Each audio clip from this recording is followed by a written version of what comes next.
Was sagt Ihnen diese Kubi-Methode? Die Kubi-Methode bedeutet für mich ein Weg, die Patientin mit einzubeziehen mit ihrer Selbstverantwortung.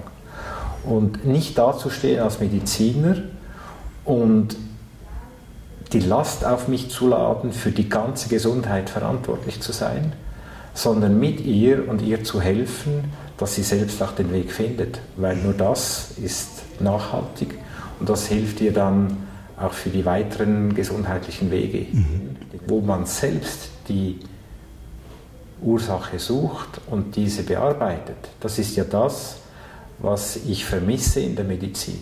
Und da kann die Seelenarbeit helfen, diese Ursache zu finden, ein neues Drehbuch zu schreiben und diese zu verändern. Und das ist das Konzept, das mich so überzeugt, wo ich gerne auch selbst damit arbeiten möchte. Wir sind einfach immer noch in der Steinzeit der nächsten 200 Jahre.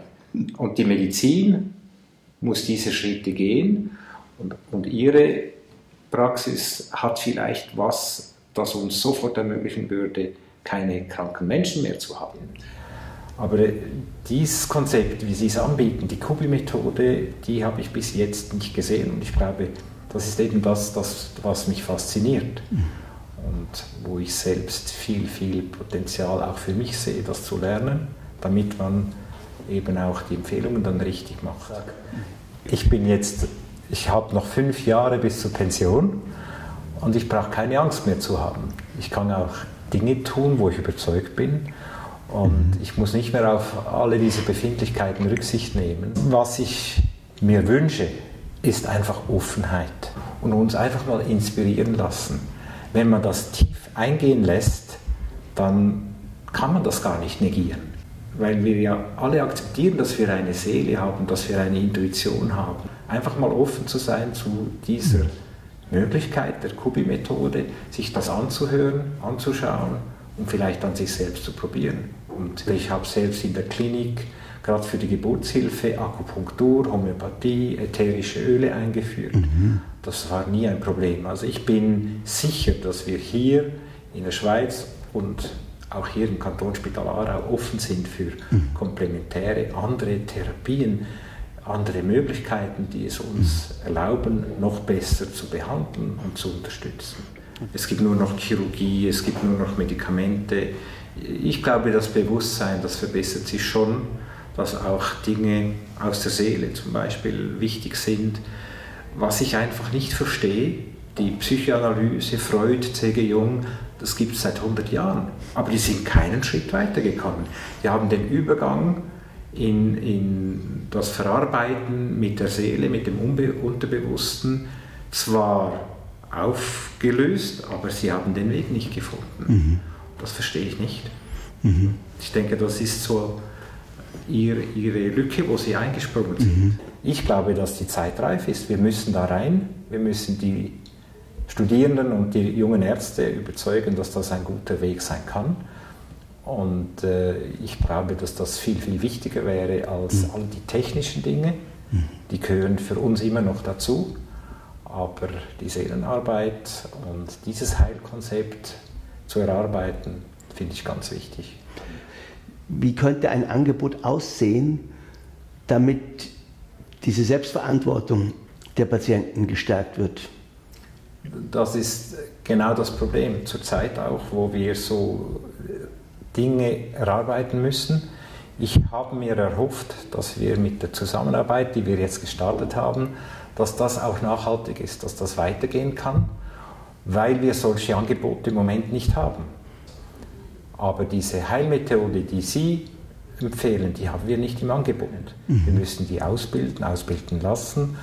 Und ich könnte mir gut vorstellen, dass wir eine Zusammenarbeit auf irgendeine Art und Weise schaffen, damit das Angebot bei uns vorhanden ist. Ich kann mir vorstellen, dass die Generation, die jetzt irgendwo zwischen 20 und 30 ist, das sind unsere Studierenden, das sind unsere Assistenzärzte, die müssen früh den ersten Kontakt zu diesen Ideen haben.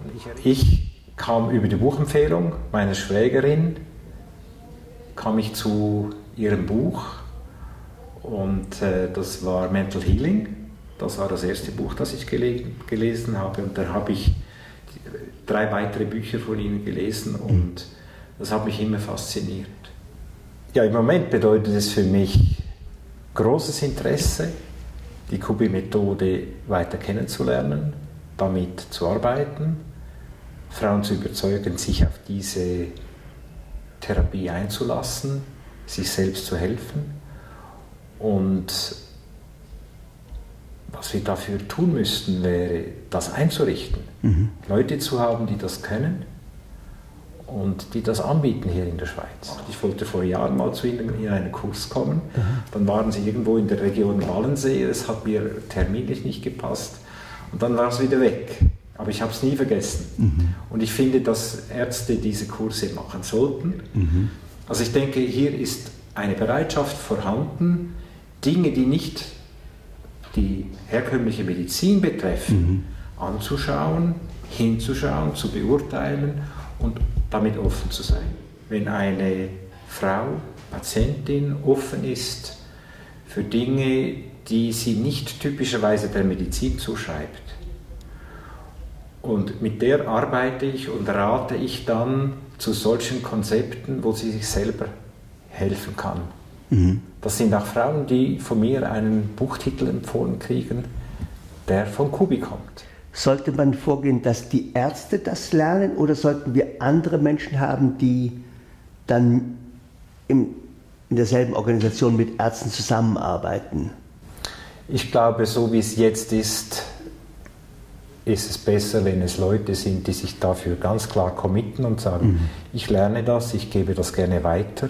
So wie ich es verstehe, ist es auch möglich, das brauchen nicht Ärzte zu sein. Die Ärzte müssen offen sein für das Thema. Aber wir sind ja doch sehr stark unter Druck im Alltag. Wir müssen effizient sein, wir müssen vorwärts kommen, wir müssen möglichst viele Patienten anschauen.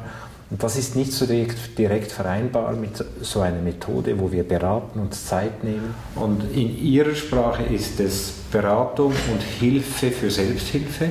In unserer Sprache ist es, wir sind verantwortlich, weil unsere Medikamente und unsere Operation muss sie heilen.